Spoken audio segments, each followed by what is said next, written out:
Pues haciendo honor a la puntualidad de ustedes, yo quisiera dar inicio pues a nuestra enseñanza del día de hoy, a nuestra tercera enseñanza del seminario, la Biblia, libro maravilloso, comenzando con la súplica a Dios por su bendición, por su ayuda, a través de una oración, por lo que invito a cada uno de ustedes a que por favor incline su rostro, y ahí donde está usted sentado, con la sencillez con que usted amerita, con la sencillez que usted acostumbra a hablarle a Dios, pues eleve una oración sencilla, confiada, de gratitud y de súplica.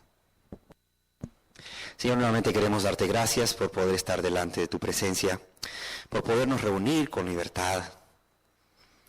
Gracias, Señor, por la vida de cada persona que hoy está allá acá y los que están por llegar. Padre, gracias porque tú nos has guardado, has sido bueno. Gracias porque has quitado tropiezos, estorbos, para que podamos estar de nuevo juntos estudiando acerca de tu palabra preciosa. Queremos pedir que tú tomes control de esta reunión y de cada asunto, de cada situación, de cada persona de las que ya está acá. Quizás algunos dejaron problemas, dejaron necesidades quizás a medio suplir. Padre, toma control de todo ello. A la verdad, quizás a esta hora de la noche ya era poco lo que podíamos hacer por ello. Sin embargo, tú en tu amor puedes resolverlo todo. Toma control de todo y aún de nuestras mentes para que estén atentas a esta enseñanza que hoy vamos a compartir acerca de las generalidades de la Biblia como parte de este seminario, Señor. Bendícenos, háblanos, alúmbranos a través de tu palabra, de lo que es en sí tu palabra. Te lo suplicamos en el nombre precioso de Jesús. Amén. El día de hoy quisiera comenzar hablando acerca ya de generalidades de la Biblia. Primeramente vimos por qué estudiar la Biblia. Razones de peso de por qué toda persona, cristiana o no cristiana, debe de estudiar la Biblia. La Biblia es un libro que fue hecho para cristianos y para no cristianos. La segunda enseñanza de este seminario de la Biblia, el libro más maravilloso, fue cómo leer la Biblia. Algunas instrucciones prácticas de cómo empezar a leer la Biblia. Vamos a estar estudiando en un futuro, ¿verdad?, cómo dedicarnos al estudio de la Biblia, cómo estudiar la Biblia para sacarle el máximo provecho. Sin embargo, ya la lectura de la Biblia tiene que ser iniciada de una manera diaria, como decíamos, y de las otras características de cómo leer la Biblia. El día de hoy ya quisiera comenzar con generalidades de la Biblia, de este libro, el libro más maravilloso. Muchas personas se preguntan, ¿qué es la Biblia? ¿Qué es la Biblia? La verdad es que hoy vivimos en un mundo en que cada vez no solamente Dios es hecho a un lado, sino que también su palabra es hecha a un lado, es desplazada. Y más triste, no solamente es desplazada, sino que es menospreciada y aborrecida. Los Estados Unidos de Norteamérica, una nación que surgió con bases bíblicas, una nación cuya constitución de la república está tomada en un 80% de la Biblia, es una nación que hoy ha sacado la Biblia no solamente de los hogares, sino que también de las instituciones públicas, como son oficinas y, lo que es peor, escuelas. Ya solo falta que del billete de $1 donde dice en Dios confiamos, también de ahí sea quitada la palabra Dios. Hoy en día la Biblia que era estudiada en las escuelas ya no se hace. Es más, déjeme decirle que aún habían textos bíblicos en oficinas públicas. Una de ellas era la Corte Suprema de Justicia. Pues a un juez que no le gustaban, metió un juicio, dijo que era atentar contra la libertad de culto, que pues él no creía en esas cosas, que él era ateo y que por tanto él no tenía la obligación de por qué estar viendo ahí en las paredes de la Corte Suprema de Justicia, donde él trabajaba, de los juzgados, ese tipo de textos bíblicos ahí con paisajes o sin paisajes. Entonces ganó el juicio y los quitaron de todas las Cortes Supremas de Justicia. Y así vamos hacia abajo. México, América Latina, somos un país que se rige por tradiciones. Somos un país que estudia muy poco la Biblia. A través de las Sociedades Bíblicas Unidas hemos podido ver cómo la Biblia ha llegado a muchos lugares. Por la misericordia de Dios y la providencia divina vimos a través del video de la Biblia, el libro indestructible, cómo Dios ha preservado su palabra para que llegara a nosotros. Sin embargo, usted analice en México, analice en Centroamérica, analice en América Latina. Somos un pueblo lleno de tradiciones. Somos un pueblo que no utiliza la Biblia como el centro de sus vidas y como el fundamento de su fe. Es impresionante aún decir a predicadores que es que no se mueve ni una hoja si no es sin la voluntad de Dios. Como dice la palabra de Dios, cuando usted, si ha leído toda la Biblia, se dará cuenta que aunque esta es una verdad que, se puede aplicar a muchas cosas, porque no se mueve ni la hoja de un árbol si no es por la voluntad de Dios, y no sucede nada aquí en la tierra si no es por la voluntad de Dios. No hay ningún versículo que diga eso. Eso fue tomado de un libro que se llama El Quijote de la Mancha, de Miguel de Cervantes Saavedra. Pero alguien se lo oyó a alguien y alguien se lo oyó a alguien, y ahí ha sido pasado de generación por generación.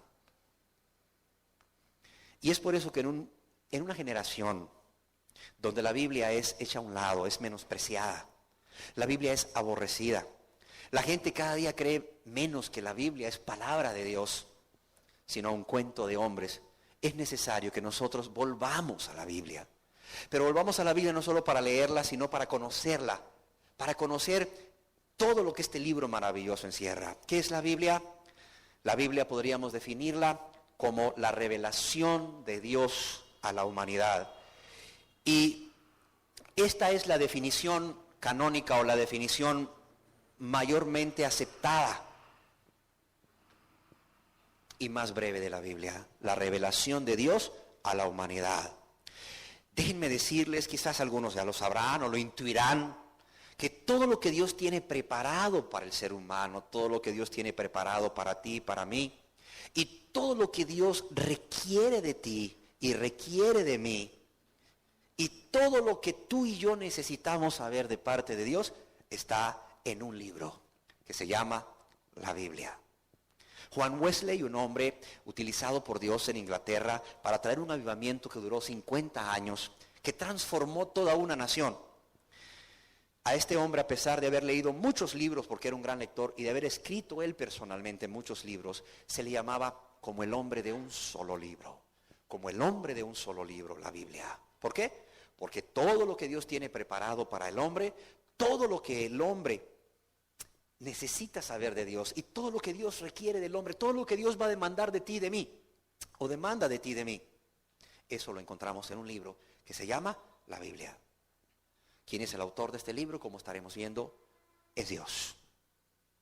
Hay pruebas indubitables de su inspiración divina que formarán parte de un estudio de esto. El autor es Dios, no hay una sola pizca de duda. No puede haber otro autor. No puede haber otro autor. Dios, a través del Espíritu Santo, que utilizó hombres de Dios, hombres que amaban a Dios, hombres sujetos a Dios, obedientes a Dios, a quienes el Espíritu Santo fue dando las palabras que Dios quería que estuvieran ahí. ¿Cuál es el tema central de la Biblia? También va a formar parte de una enseñanza. El tema central de la Biblia es Jesucristo. Dios escribió este libro para que le conociésemos a Él y conociésemos a su Hijo amado, a quien Él había enviado, para que conociésemos a Dios, al Dios vivo y verdadero, y a Jesucristo, a quien Él había enviado. Déjame decirte que, como dijo una persona una vez, quiero repetirlo, el hombre debe leer la Biblia para ser sabio. ¿Quieres ser sabio esposo? ¿Quieres ser sabio esposa? ¿Quieres ser sabio padre, madre? ¿Quieres ser sabio hijo, hija? ¿Quieres ser sabio como ciudadano? ¿Quieres ser sabio como cristiano? ¿Quieres hacer las cosas bien? Hay un libro que te dice cómo hacerlas bien. ¿Sabes cómo se llama ese libro? Se llama la Biblia. Ese libro que debe de ser leído por todos, sobre todo aquel que quiere hacer las cosas bien, empezar a hacer las cosas bien, aquel que ha reconocido que ha hecho las cosas mal por los frutos. Si hay un padre de familia aquí que cabeza del hogar reconoce que la verdad por los frutos que hay en su familia, en sus hijos, necesita empezar a hacer las cosas de nuevo y empezar a hacerlas bien y necesita sabiduría de Dios, bueno, pídasela a Dios, no dudando, dice el Espíritu Santo a través de Santiago, pero también hay un libro donde puede encontrar toda la sabiduría. Quizás hay una madre de familia que al ver la situación de sus hijos, de su familia, ¿verdad? Pues obviamente con un corazón arrepentido va a Dios reconociendo su parte en todo esto. ¿Quiere sabiduría? Pídasela a Dios, no dudando, y vaya a la Biblia. Quizás un esposo o una esposa que por la pura misericordia de Dios se han dado cuenta que su matrimonio pues no es normal. Antes quizás pensaba que su matrimonio era normal porque todos los matrimonios estaban así, destruidos. Decía, así es el matrimonio de mi papá, hasta donde recuerdo el matrimonio de mis abuelos, así es el matrimonio de mis tíos, así es el matrimonio de mis hermanos y hermanas, así es el matrimonio de mis amigos, así es el mío. Es normal. No, no es normal. Lee la Biblia, te darás cuenta que no es normal. Pero también lee la Biblia y te darás cuenta con la ayuda de Dios, del Espíritu Santo, si hay un corazón en ti humilde, sensible, dispuesto a ser enseñado, que también en ese libro maravilloso vas a encontrar todo lo que necesitas, esposo o esposa, para que tu matrimonio sea transformado. ¿Quieres sabiduría para, no sé, una empresita que tienes, un negocio que tienes, o para desempeñarte en el trabajo que actualmente desempeñas? Quizás, no sé, eres empleado, no sé, de la empresa privada, del gobierno. ¿Quieres sabiduría para hacer las cosas bien? En la Biblia te dice cuáles son los fundamentos o los principios básicos para hacer las cosas bien.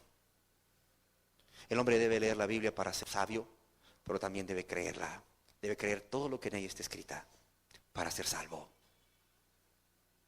Escudriñáis las Escrituras, dice Jesús, porque ellas dan testimonio de mí. Y la persona, cada ser humano debe de practicar la Biblia para ser santo. Debe vivirla para ser santo. Déjame decirte que la Biblia como nombre, como tal, no la vas a encontrar dentro del contexto de la Biblia. Si tú ya has leído la Biblia desde Génesis hasta Apocalipsis, te vas a dar cuenta que el Espíritu Santo inspiró a estos hombres, y estos hombres inspirados por Dios se refieren a la Biblia de otros nombres o de otras maneras, y lo vamos a estar viendo. Sin embargo, ¿de dónde proviene el nombre de este libro maravilloso como la Biblia?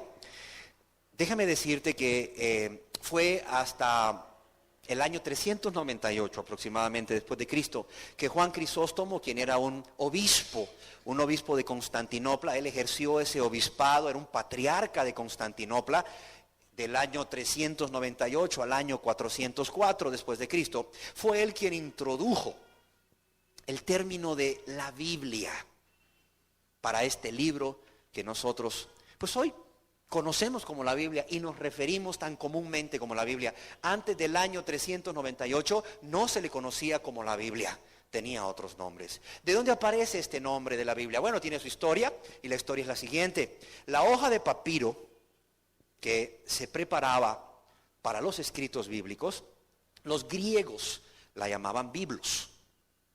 Un rollo pequeño de papiro lo llamaban biblión en singular, y al plural de estos rollos lo llamaban Biblia. Entonces fíjate de dónde viene, del papiro que crecía en los lagos y en el río Nilo, en los lagos de Egipto, ¿verdad? Y en el río Nilo, también en Siria también crecía abundantemente el papiro. Pues a la hoja de papiro, los griegos le llamaban biblos, el rollo pequeño de papiro se llamaba biblión en singular, y al plural de estos rollos le llamaban Biblia. Por lo tanto, la palabra Biblia, que nosotros hoy mencionamos tan frecuentemente y tan comúnmente, tiene su origen en la lengua griega. Sin embargo, aunque no vemos en la Biblia el término Biblia para referirnos a las Sagradas Escrituras o a las Santas Escrituras, sin embargo, en griego aparece como tal. Te voy a poner un ejemplo. En el Evangelio según San Juan, capítulo 21, verso 25, dice el apóstol Juan: y hay también otras muchas cosas que hizo Jesús, las cuales si se escribieran una por una, pienso que ni aún en el mundo cabrían los libros que se habrían de escribir. Dice, y hay también otras muchas cosas que hizo Jesús, las cuales si se escribieran una por una, pienso que ni aún en el mundo cabrían los libros que se habrían de escribir. Aquí, si tú vas a un Nuevo Testamento escrito en griego koiné, que es la lengua original, como estaremos viendo, te vas a dar cuenta que donde dice ni aún en el mundo cabrían los libros, Aquí está la palabra griega, en plural, Biblia. Aunque no la encontramos como una referencia para el libro sagrado, sí encontramos la palabra. Si tú la buscas en 2 de Timoteo, capítulo 4, verso 13, vamos a verlo, 2 de Timoteo, capítulo 4, verso 13, dice el apóstol Pablo a Timoteo: trae cuando vengas el capote que dejé en Troas en casa de Carpo. Y los libros, mayormente los pergaminos. Trae cuando vengas el capote que dejé en Troas en casa de Carpo. Y los libros, mayormente los pergaminos. Aquí la palabra griega donde dice y los libros es la palabra Biblia, que es, acuérdense, el plural de los pequeños rollos de papiro. Sin embargo, también encontramos la palabra biblión, que es el singular, un pequeño rollo de papiro.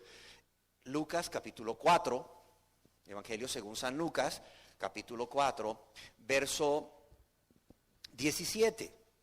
Nos habla de cuando Jesús llega a Nazaret, su pueblo natal, y en un día de reposo entró en una sinagoga conforme a su costumbre y se levantó a leer. Y en el Evangelio según San Lucas, capítulo 4, verso 17, dice: y se le dio el libro del profeta Isaías. Y habiendo abierto el libro, halló el lugar donde estaba escrito: todo aquello tan maravilloso, el Espíritu del Señor está sobre mí, por cuanto me ha ungido para dar buenas nuevas a los pobres, etcétera, etcétera, etcétera. Hay la palabra griega en Lucas 4, 17 para la palabra el libro del profeta. Y habiendo abierto el libro es la palabra biblión. Biblión. Lo mismo está en el Evangelio según San Juan, capítulo 20, verso 30. Evangelio según San Juan, capítulo 20, verso 30 dice: hizo además Jesús muchas otras señales en presencia de sus discípulos, las cuales no están escritas en este libro. Hay la palabra griega, del griego koiné, para no están escritas en este libro, es la palabra biblión. Entonces, ¿con qué nombre? ¿Con qué nombre se referían estos santos hombres de Dios, inspirados por Dios, a la Escritura? ¿Cuáles son los nombres canónicos o más aceptados del sagrado libro? El primero son escrituras. Mateo capítulo 21, verso 42. Escrituras. Las escrituras. Cuando tú leas en la Biblia que se refieren a las escrituras, te vas a dar cuenta que está hablando de la Biblia. Mateo capítulo 21, verso 42. Dice así: Jesús les dijo: ¿nunca leísteis en las escrituras? La piedra que desecharon los edificadores ha venido a ser cabeza del ángulo. El Señor ha hecho esto y es cosa maravillosa a vuestros ojos. El Señor se está refiriendo a personas que eran conocedoras de la palabra de Dios. Y les dice: nunca leísteis en las escrituras. Jesús se refiere a lo que es el Antiguo Testamento, porque en ese entonces no estaba escrito el Nuevo Testamento. Jesús se refiere a el Antiguo Testamento como las escrituras. ¿Qué otro nombre recibe también este libro, la Biblia, o recibía en aquel entonces? Y hoy en día lo puedes encontrar en las páginas de la Biblia. No solamente escrituras, sino santas escrituras. Romanos capítulo 1, verso 2. Voy a leer desde el verso 1. Pablo, siervo de Jesucristo, llamado a ser apóstol, apartado para el Evangelio de Dios, que él había prometido antes por sus profetas en las santas escrituras. Dice que él había prometido antes por sus profetas en las santas escrituras. Jesús les llama a las escrituras a todo lo que es el Nuevo Testamento. Pablo, inspirado por el Espíritu Santo, también un siervo de Dios, apartado para el Evangelio de Dios, les llama las santas escrituras.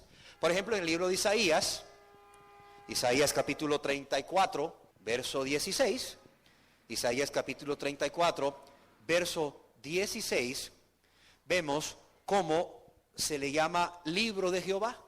Y dice así Isaías 34, 16: inquirid en el libro de Jehová. Inquirid en el libro de Jehová y leed si faltó alguno de ellos. Ninguno faltó con su compañera, porque su boca mandó y los reunió su mismo espíritu. Aquí el profeta Isaías, un hombre santo de Dios, se refiere a este libro sagrado, la Biblia, como el libro de Jehová. También lo conocemos como la palabra de Dios, que es un término que hoy en día está grandemente familiarizado. El Evangelio según Marcos, capítulo 7, verso 13, lo vemos como la palabra de Dios. Aquí el contexto es una serie de personas conocidas como los fariseos y escribas que vinieron a Jesús a decirle, ¿verdad?, acerca de por qué los discípulos de Jesús comían pan sin lavarse las manos. Entonces Jesús en el Evangelio según San Marcos, capítulo 7, verso 13, les dice, invalidando la palabra de Dios con vuestra tradición que habéis transmitido, y muchas cosas hacéis semejantes a estas. Les dice Jesús, ustedes invalidan la palabra de Dios. Oímos de la boca de Jesús uno de los nombres que ha recibido en la Biblia, la palabra de Dios, la Biblia. Romanos capítulo 3, verso 2, dice, vamos a leer del verso 1, dice el apóstol Pablo, ¿qué ventaja tiene pues el judío? ¿O de qué aprovecha la circuncisión? Mucho, en todas maneras, contesta el apóstol. Primero, ciertamente que les ha sido confiada la palabra de Dios. Primero, ciertamente que les ha sido confiada la palabra de Dios. Y más adelante podemos ver en la Biblia, en el libro de Hebreos, capítulo 4, verso 12, dice, porque la palabra de Dios es viva y eficaz. Porque la palabra de Dios es viva y eficaz, más cortante que toda espada de dos filos, y penetra hasta partir el alma y el espíritu, las coyunturas y los tuétanos, y discierne los pensamientos y las intenciones del corazón. Ahora bien, déjame decirte que este libro que tenemos nosotros hoy en día, y que pues la verdad hay aún en tamaño de bolsillo, no sé si los han visto, los Gedeones, un grupo de personas que se han denominado como organización Gedeones, se han dado la tarea de repartir Biblias en muchos lugares, cuartos de hoteles. Si tú abres la gaveta en un cuarto de hotel, y si han llegado los Gedeones hasta ahí, te encontrarás un Nuevo Testamento, con salmos y proverbios quizás, hospitales, asilos, muchos lugares. Ellos han preparado un Nuevo Testamento de bolsillo muy práctico, que es muy fácil para la lectura diaria, quizás cuando te movilizas de un lugar a otro, o cuando quieres aprovechar bien el tiempo, porque los días son malos, y quizás te tocó hacer fila en el banco, o quizás te tocó hacer fila, no sé, en una tienda, en el súper, en la caja. La verdad no es pecado leer la Biblia ahí, al contrario, das testimonio de que no te avergüenzas de ese libro maravilloso. También, si quieres utilizarla para el evangelismo personal, te sirve, ¿verdad? Te sirve. Ahí puedes sacarla de tu bolsillito, ¿verdad? Luego hay otras casas editoriales que luego han sacado sus libros de bolsillo, ¿verdad? Que los puedes encontrar a disposición en algunas librerías. Creo que hasta aquí nosotros tenemos algunos libros de bolsillo, algunas Biblias de bolsillo, que te facilitan lo que es la lectura en un lugar donde tienes que esperar mucho tiempo. El doctor, vas a la clínica, o tienes para leer una revista de los Testigos de Jehová, que esos andan abusadísimos, ¿verdad? Fíjate, ¿dónde vas ahora? Hay de los Testigos de Jehová. El otro día me tocó ir a ver un paciente de madrugada, aunque ya no ejerzo, era alguien muy querido, al Medical Center. Me encontré que en el stand de las enfermeras había una revista de los Testigos de Jehová. Luego me tocó ir a otro lado y ahí, ¿verdad? Ahí entre la literatura que ponen para ser leída, había una revista de los Testigos de Jehová. Bueno, tu Biblia de bolsillito o un Nuevo Testamento de los Gedeones, que es gratuito, te va a servir para edificarte y para ser bendecido por la palabra de Dios. Déjame decirte que esos libros tan prácticos que hoy tenemos no siempre fueron así de prácticos. Si tú te preguntas en qué material se ha ido escribiendo la palabra de Dios, ¿verdad? O el libro sagrado, te vas a dar cuenta que los materiales han sido varios. Generalmente, en el tiempo desde que se empezó a escribir la Biblia, habían varias maneras de expresarse y en varias varios materiales. El primero es la piedra. Podemos ver en la historia muchísimas cosas que están escritas en piedra. La otra es arcilla. Se escribía en el barro, que todavía estaba húmedo, y después se ponía al horno. ¿Cómo tenemos nuestra alfarería hoy? Había también madera, había también cuero, había papiro y lo que se llamaba vitela, que era un cuero de un tipo de animal. Déjame decirte que el primer material en que se escribe la palabra de Dios, ¿en qué fue? ¿En qué creen ustedes que fue? Sin pena, ¿quién quiere decirlo? En piedra. En el libro del Éxodo, capítulo 31, verso 18, dice, y dio a Moisés, hablando de Dios, y dio a Moisés, cuando acabó de hablar con él en el monte Sinaí, 2 tablas del testimonio, tablas de piedra, escritas con el dedo de Dios. Fíjate,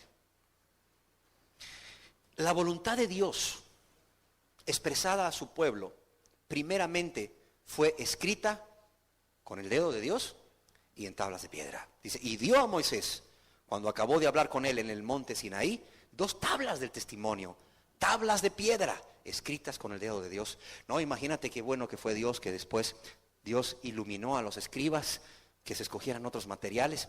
¿Qué sería de nosotros si el resto de lo que Dios dijo al pueblo se hubiera escrito en tablas de piedra?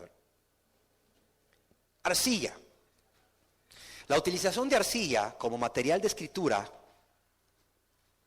tiene una amplia trayectoria. Se remonta desde el año 3100 antes de Cristo.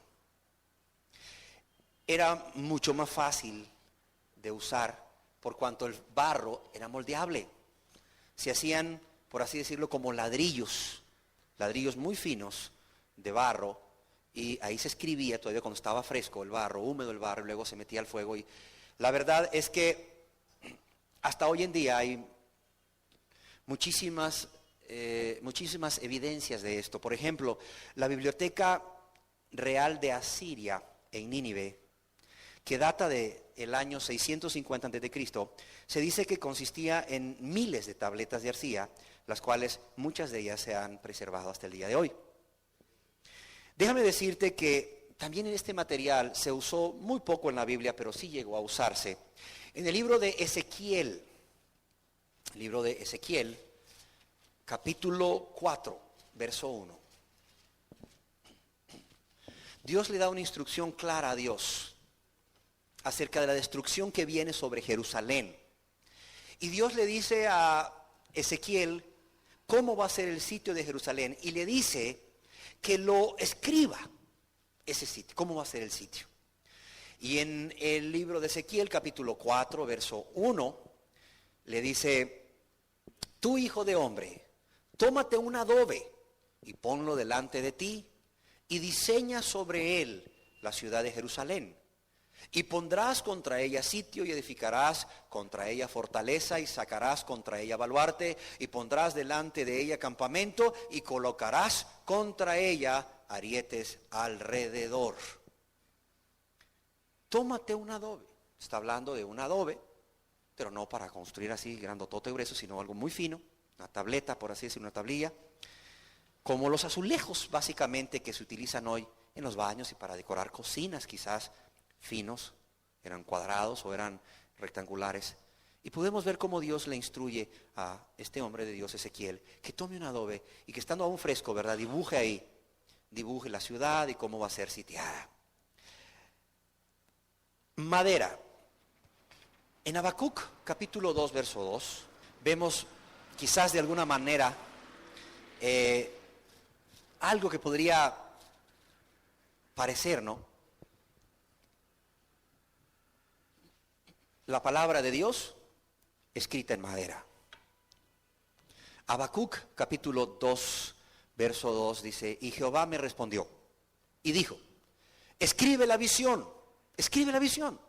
y declárala en tablas para que corra el que la leyere en ella. Escribe la visión y declárala en tablas para que corra el que leyera en ella. Sin embargo, surge un material en donde se empieza a plasmar la voluntad de Dios, que vino a facilitar todo el sistema de la escritura y la difusión hasta el día de hoy con el papel y el libro. Déjame decirte que este material es el cuero. Se dice que se remonta desde por lo menos el siglo IV de la dinastía de Egipto, el año 2900 a 2750 antes de Cristo.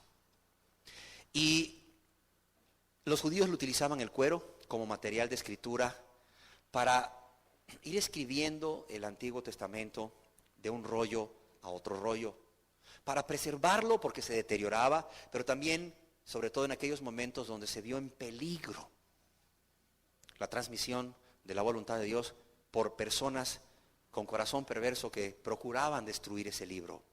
El cuero, que data desde el 2900 antes de Cristo, imagínate, al 2750 antes de Cristo más o menos, fue el material más usado para transmitir el Antiguo Testamento de un rollo a otro. Se cree que es probable que Moisés escribiera las primeras palabras de la ley de Dios sobre hojas de cuero. No sé si recuerdan que Dios dio a Moisés los 10 mandamientos escritos por su propia mano en tablas de piedra, pero también le dio otra serie de instrucciones, otra serie de leyes, ¿verdad?, que tenían que ver con el ritual, con el ceremonial, con el gobierno de Dios hacia el pueblo de Israel, por cuanto era un gobierno teocrático, una serie de leyes civiles. Lo más seguro es que este libro de la ley, que también se nos menciona ahí en el Pentateuco, que es el Pentateuco mismo, los primeros 5 libros, fueron escritos en rollos en cuero. Cuando se introduce el papiro, es la revolución. El papiro es un papel, o lo más semejante al papel que hoy tenemos. Nuestro papel que tenemos es hecho de pino, ¿verdad? Pero la mayoría de árboles, sobre todo aquí en nuestro medio, de pino. Pero en ese entonces el papel se obtenía del papiro, que se hacía de una planta que se llamaba papiro, como ya dijimos, generalmente en los lagos y a lo largo del río Nilo, en Egipto y también en Siria. El tronco de esa planta eran como tallos de bambú, pero finitos hacia arriba, y el tronco de esa planta era cortadito en tiras, cortado en muchas tiras muy finas. Y luego era entretejido y prensado. Era entretejido y prensado, y luego que lo entretejían y lo prensaban, se dejaba secar al sol. Se dice que para el año ya 2500, ¿verdad?, a 2350, el papiro entra en su mejor auge. Acuérdate que el cuero fue lo que vino a revolucionar todo en el 2900 a 2000 o 2750, en el año 2500 a 2350 antes de Cristo, entra el papiro a revolucionar, ¿verdad?, la escritura. Y durante el primer siglo después de Cristo fue el material de escritura más popular, y por tanto es casi seguro que los escritores del Nuevo Testamento, ellos dejaron plasmado ahí todo lo que el Espíritu Santo les fue inspirando sobre papiro. De hecho, déjame decirte que las copias que hoy se tienen de finales del siglo I, sobre todo el siglo II del Nuevo Testamento, son sobre papiro. ¿Habría algún otro tipo de escritura? Sí, había otro tipo de escritura que se llamaba vitela. La vitela era el cuero del ternero, específicamente al cuero del ternero se le llamaba vitela, y se utilizó mucho para manuscritos. Sin embargo, junto con el papiro, también hubo otro medio de escritura mucho más nuevo, que data más o menos del año 197, ¿verdad?, antes de Cristo, que es lo que se conoce como pergaminos. No sé si recuerdas cuando Pablo le escribe a Timoteo que le dice que traiga los libros, y mayormente, ¿qué le dijo? Los pergaminos, si se acuerdan, ¿verdad? Los pergaminos, mayormente los pergaminos. Bueno, ¿qué es un pergamino? El pergamino es una piel curtida de oveja, de cabra o de antílope mayormente. A diferencia de la vitela, que era más tosca, que era de ternero, la piel de cabra tierna. de cabra tierna preferiblemente, en los primeros 3 a 4 meses de vida, ¿verdad? También de oveja tierna en los primeros 3 a 4 meses de vida, otros dicen 6 meses, pero es tierna. Y antílope era muy fina, se utilizaba como medio de escritura. ¿De dónde surge el pergamino? Es interesante saberlo. La verdad es que surgió de un desacuerdo entre dos reyes muy poderosos, ¿verdad? Esos reyes eran el rey de Pérgamo, que era Eumenes II, y el rey de Egipto, Ptolomeo IV. Resulta que tanto Ptolomeo IV, rey de Egipto, como Eumenes II, rey de Pérgamo, se habían propuesto hacer sus propias bibliotecas reales y que una sobresaliera sobre la otra.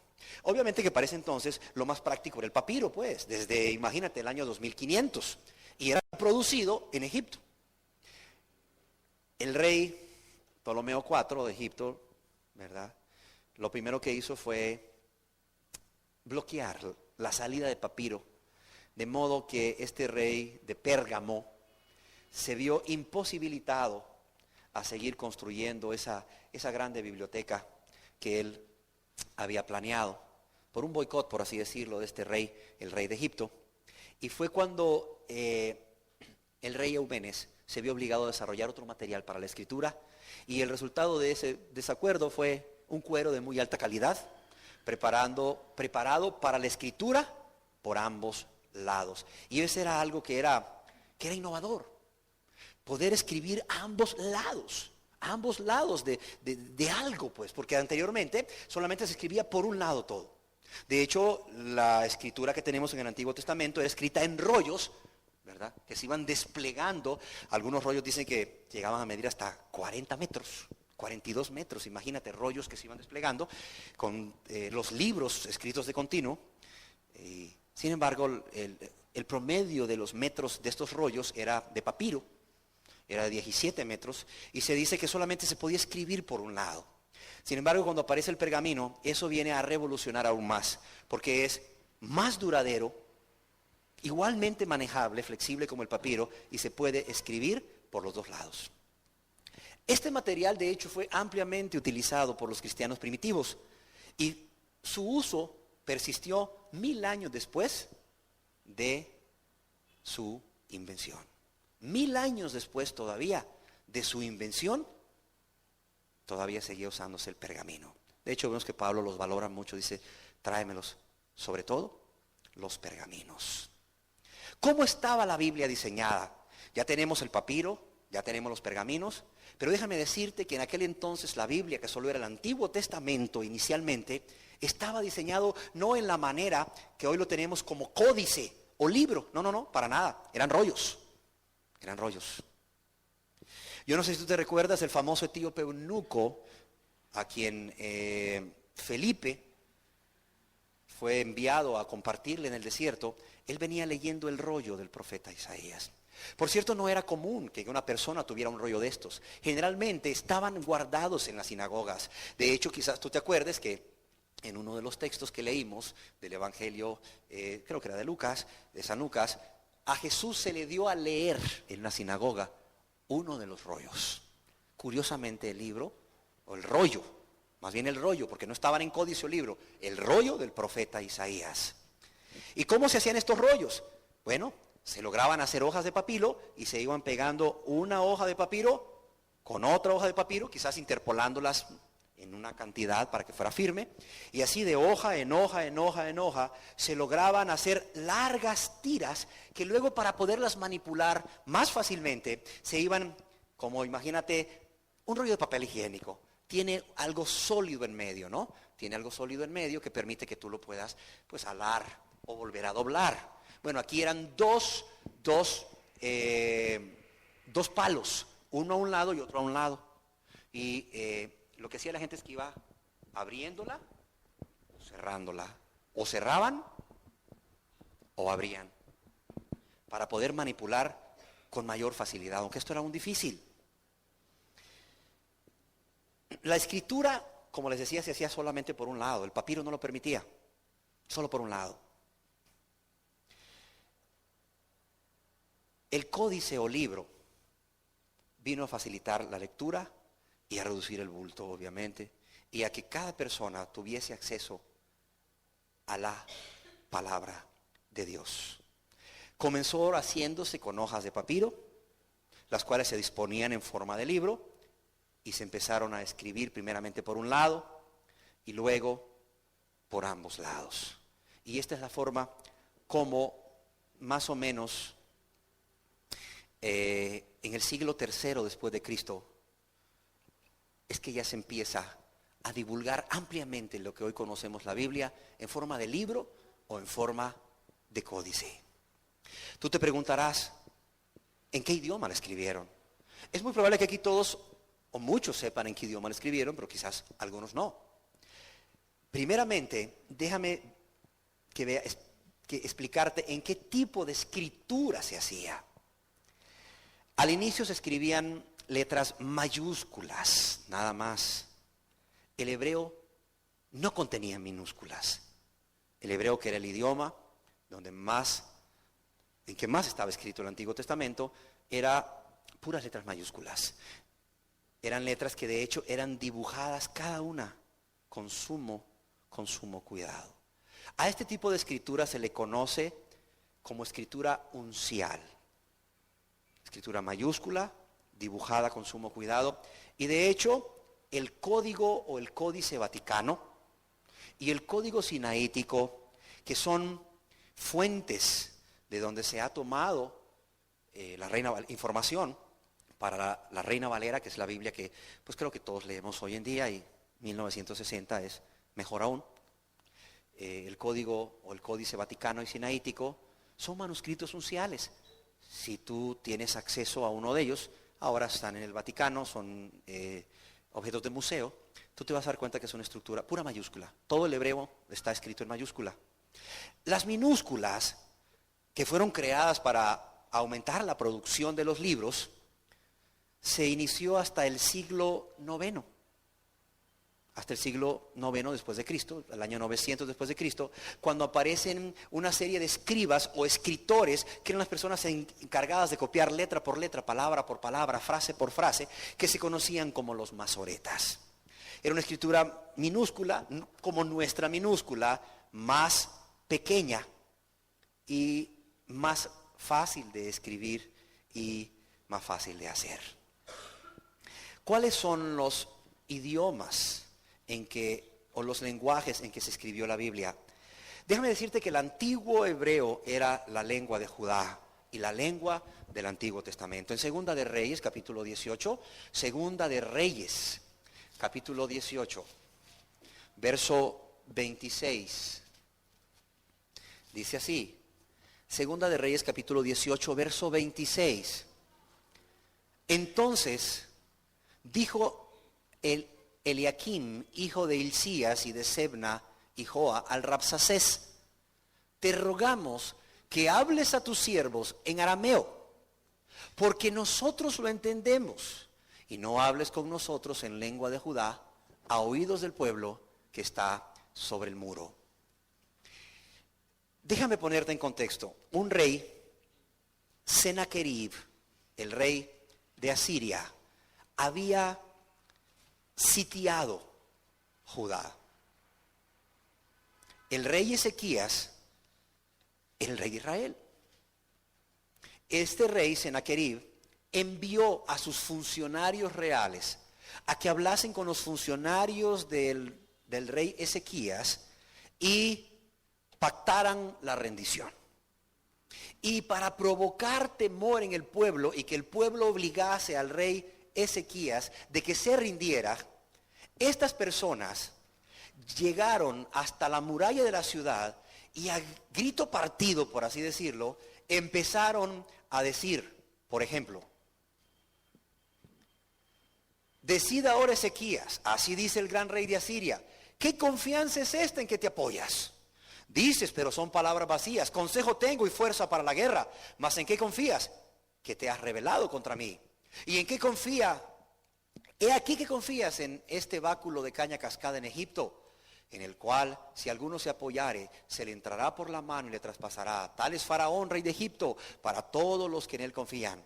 Y si me decís, nosotros confiamos en Jehová nuestro Dios, ¿no es este aquel cuyos lugares altos y altares has quitado, Ezequías? y ha dicho a Judá y a Jerusalén: delante de este altar adoraréis en Jerusalén. Y empieza a decirle: mira, tú mismo quitaste, tu rey quitó los altares. Obviamente que eran altares paganos que Dios abominaba, pero les está tratando de poner confusión, les está tratando de poner duda en que Dios les va a ayudar. Y esta gente estaba gritando para amedrentar al pueblo, y fue aquí donde pues estas personas, Eliakim, le dijo al Rabsacés, que era el funcionario asirio: te rogamos que hable a tus siervos en arameo. La lengua aramea no era muy conocida. Te rogamos que hables a tus siervos en arameo, pero ellos sí la conocían. ¿Por qué? Porque nosotros lo entendemos.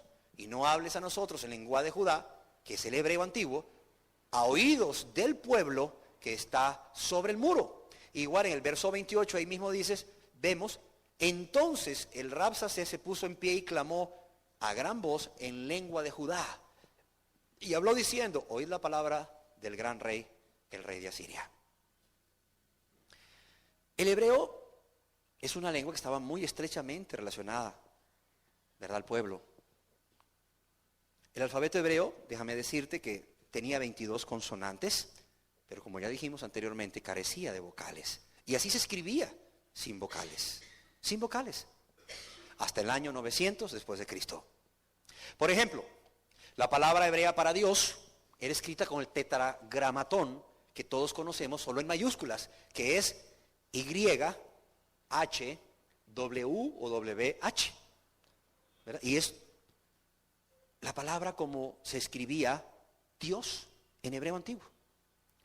Fue hasta en el año 900 después de Cristo que estos escribas masoretas añadieron vocales a aquellas palabras del hebreo antiguo para que no se perdiera la antigua pronunciación. Y fue así como a ese tetragramatón judío, formado solo por consonantes de YH, W o WH, que le añadieron una A después de la Y y le agregaron una E después de la W o de la W, de modo que ese tetragramatón, que la verdad era impronunciable, pasó a pronunciarse como Yahvé. Yahvé. Y aunque nosotros estemos acostumbrados a decir Jehová, aunque está correcto, muy correcto, quizás la palabra más propia o más usada en aquel entonces no era Jehová, era Yahvé, a raíz de que se le fueron añadiendo consonantes. El arameo es otro de las lenguas que podemos ver en los escritos antiguos. ¿Por qué? Porque el arameo estaba estrechamente relacionado con el hebreo. Es más, se cree que el arameo vino a ser lengua de Palestina, al igual que el hebreo antiguo, después de que el pueblo de Palestina regresó del cautiverio babilónico.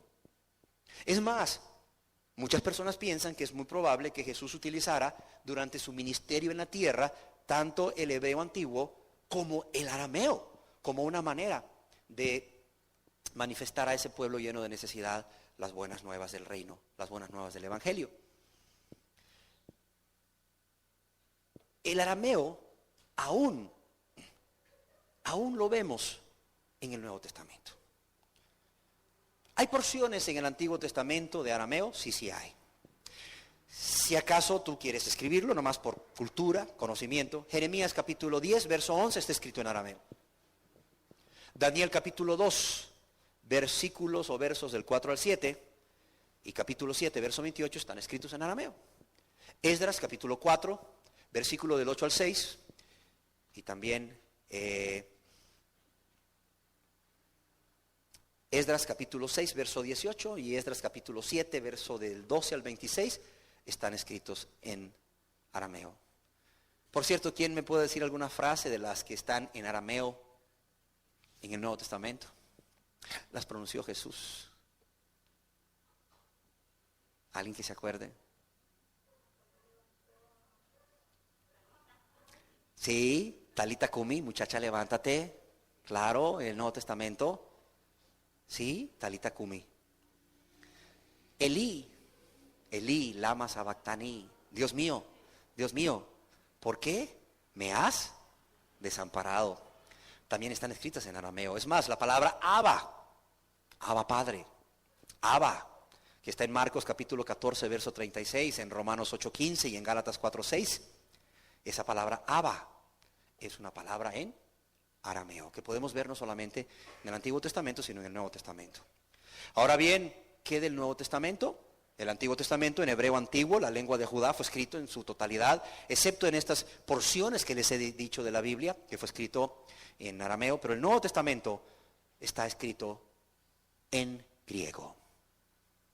Aunque quizás Jesús se refirió al pueblo en arameo y en hebreo, el griego, porque era la lengua universal en el primer siglo después de Cristo, porque era también la lengua que era hablada por la gente común de Palestina, por eso se llamaba koiné, que quiere decir común, es que nosotros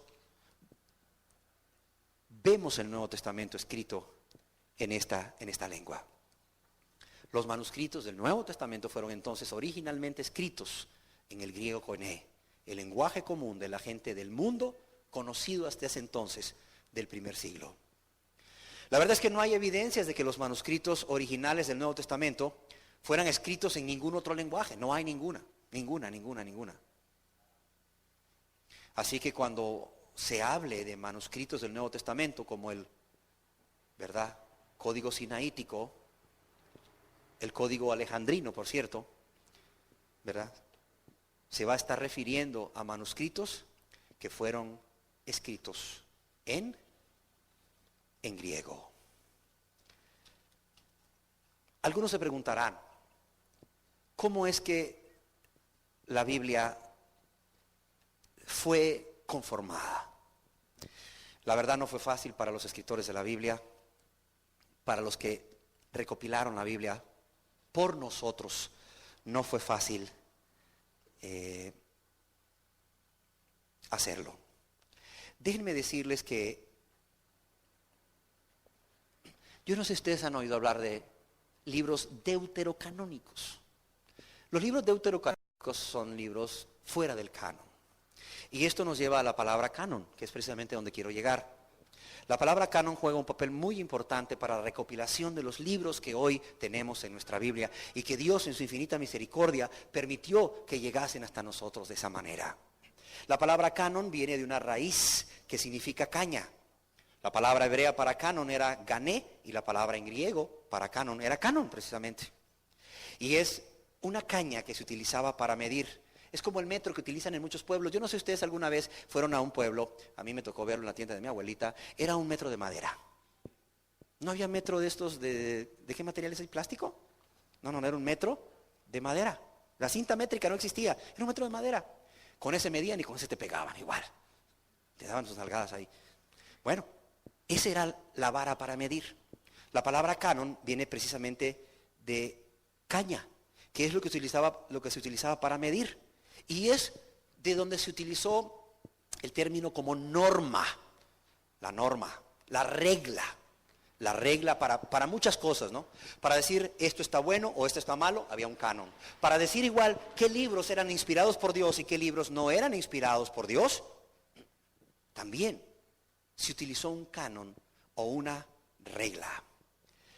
¿Cuáles eran las pautas que se utilizaban, sobre todo en el Antiguo Testamento y también en el Nuevo Testamento, pero sobre todo en el Antiguo Testamento por el pueblo judío en medio de tanta persecución, para poder establecer qué libros deberían de estar dentro del canon y qué libros no? Si recordamos en la carta del apóstol Pablo a los romanos, podemos ver que en Romanos 3 dice: ¿qué ventaja tiene pues el judío o qué aprovecha la circuncisión? Mucho, en todas maneras. Primero, ciertamente, les ha sido confiada la palabra de Dios. Primero, les ha sido confiada la palabra de Dios. Tenían ellos, ¿verdad?, que organizar lo que hoy conocemos como la Biblia, la palabra de Dios. Son 5 principios que usaban para determinar si un libro era canónico o no. El primero, provino de la boca de Dios. Es decir, ¿viene este libro con un divino así dice el Señor?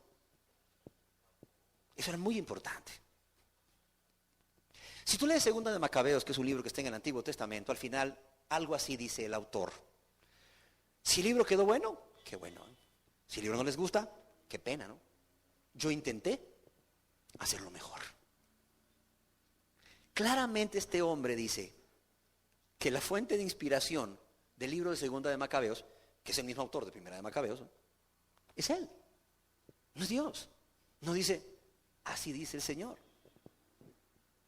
Y vino palabra de Jehová a mí. Así dicen los profetas. Entonces lo primero es que si era autoritativo. Ellos le llamaban, ¿es autoritativo? ¿Salió de la boca de Dios? Así dice el Señor.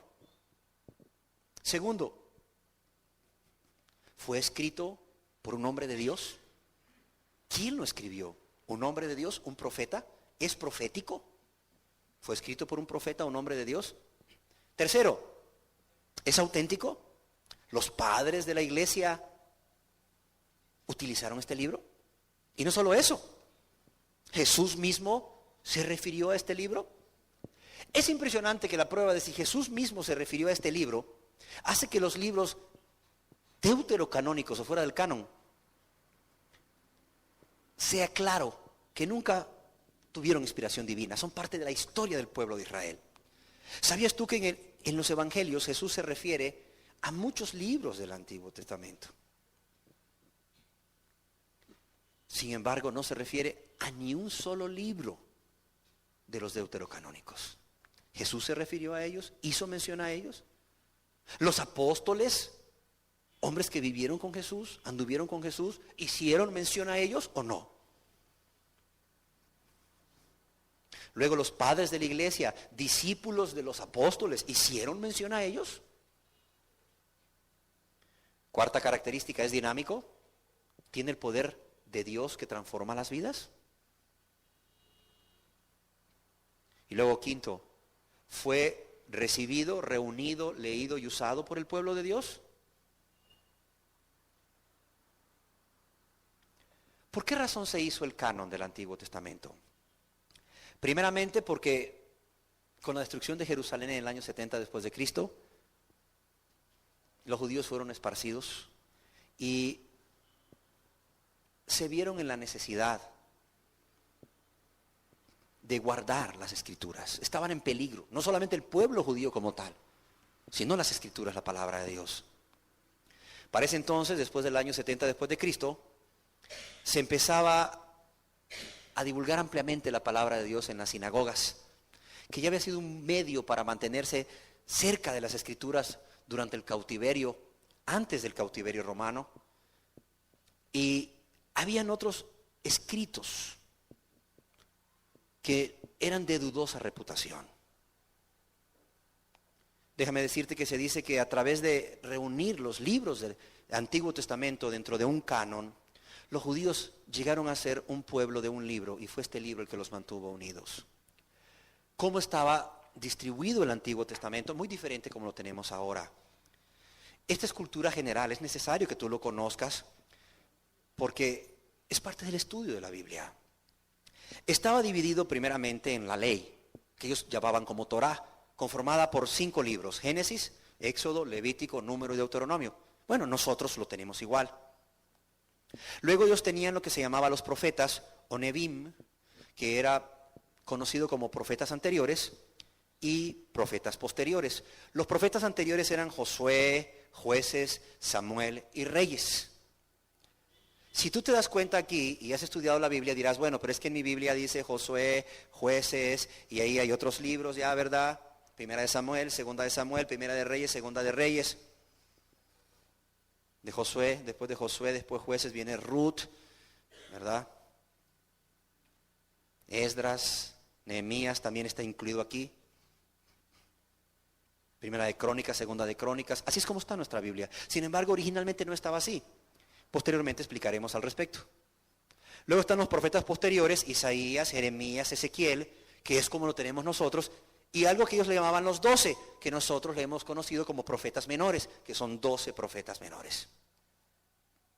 Tenían también lo que llamaban ellos las escrituras, que llamaban Ketubim. Dentro de las escrituras ellos incluían libros poéticos como Salmos, Proverbios y Job. Salmos, Proverbios y Job. Nosotros lo tenemos al revés: Job, Salmos, y Proverbios.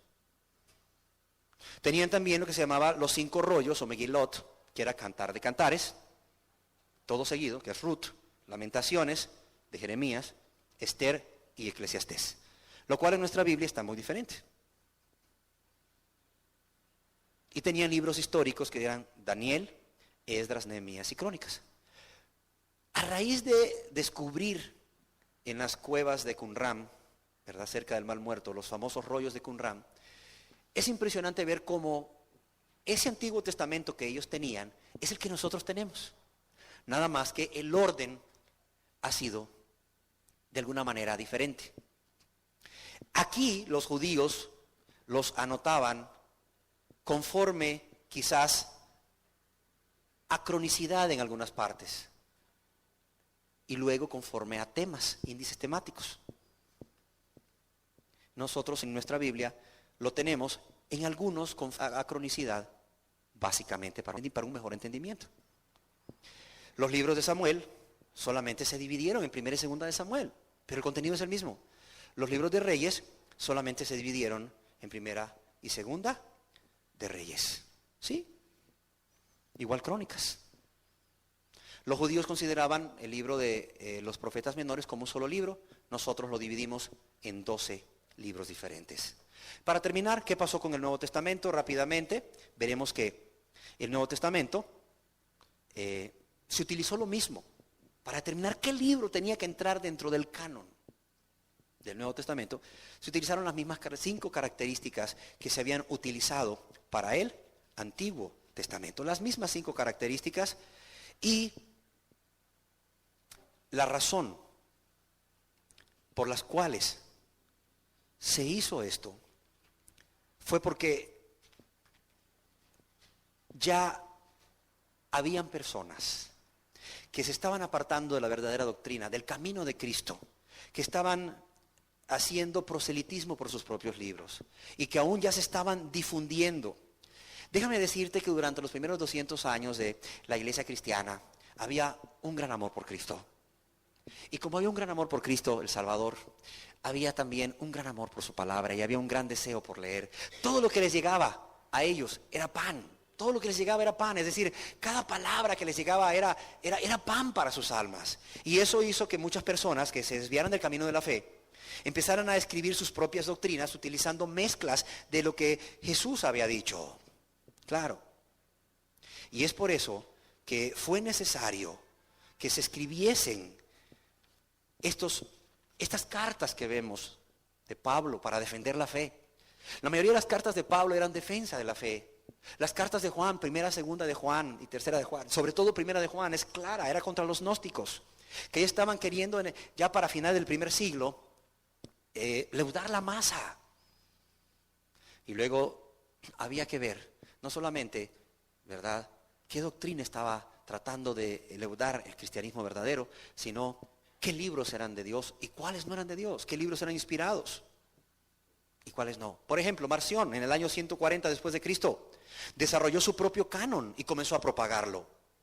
Es aquí donde vemos que la iglesia necesitaba anular esa influencia herética y determinar cuál era el verdadero canon de las escrituras del Nuevo Testamento.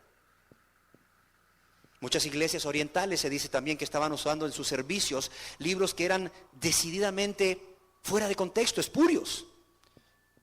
Habían evangelios atribuidos a Pedro y a muchos más. Y no solo eso. Por ejemplo, en el año 303 después de Cristo vino un edicto de un gobernador que se llamaba Diocleciano, en donde se declaraba la destrucción de todos los libros sagrados de los cristianos. Para el año 367 después de Cristo ya vemos que está conformado el Nuevo Testamento tal y como nosotros lo tenemos hoy. Por ejemplo, Atanasio de Alejandría en el año 367 después de Cristo nos da la más antigua lista de los libros del Nuevo Testamento. Fíjate, en el año 367 Atanasio de Alejandría nos da la más antigua lista de los libros del Nuevo Testamento, la cual, gracias a Dios, cuadra perfectamente con el actual Nuevo Testamento. Poco tiempo después de Atanasio, Jerónimo y Agustín definen el canon del Nuevo Testamento con 27 libros, que es tal y como lo tenemos hoy. ¿Desde cuándo? Déjame decirte que, como podemos ver, esto ha sido toda una vida. Dios durante toda una vida, desde la creación del hombre, queriéndose relacionar con el hombre, por amor al hombre. Desde el inicio de la creación, Dios relacionándose personalmente con Adán y con Eva. Y luego Dios queriendo dejar plasmada su voluntad, pero no solo su voluntad, sino también su amor, su preocupación por nosotros,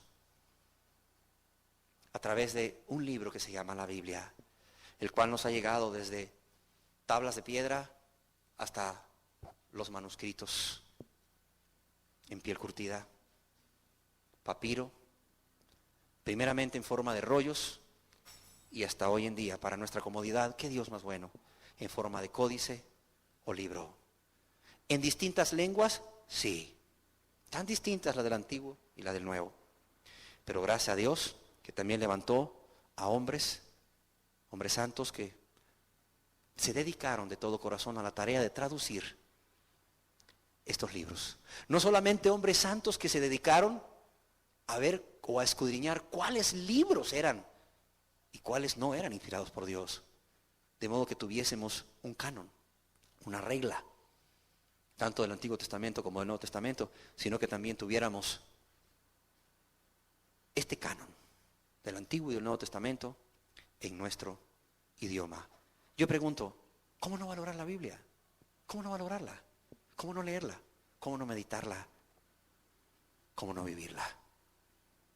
Demos gracias a Dios. Padre, queremos darte gracias porque exaltas tu libro, Señor. Exaltas tu palabra. Gracias porque has permitido que pueda llegar a nosotros tan clara, tal y como fue dada, y de una manera cómoda. ¿Cómo no valorarla? Pero también cómo no agradecerte por ella. Qué bueno ha sido. No nos has dejado a ciegas. Has puesto lámpara a nuestros pies. Vemos tu gran amor a través de estas generalidades de la Biblia. Cómo tú a través de la historia fuiste facilitando todo para que nosotros pudiéramos tener a disposición este libro tan accesible. De una manera tan accesible, de una manera tan fácil, tan cómoda. Padre, que podamos entender que como valoramos la Biblia, te valoramos a ti. Que la importancia que este libro tiene para nosotros no refleja otra cosa más que la importancia que tú tienes para nosotros. Que podamos entender que así como amamos tu palabra, eso refleja el amor que te tenemos a ti. Gracias por amarnos y darnos este libro. Que sea lámpara a nuestros pies, ahora y siempre. Que así como fue para aquel pueblo de Israel, aquel pueblo judío en el cautiverio, también sea para nosotros hoy en día. Desde una vida en cautiverio por el pecado a una vida de libertad, en santidad, por amor de tu nombre, por amor de tu palabra y aún por amor de nuestras almas y el alma de los que nos rodean. Así sea, Padre, en el nombre precioso de Jesús. Amén.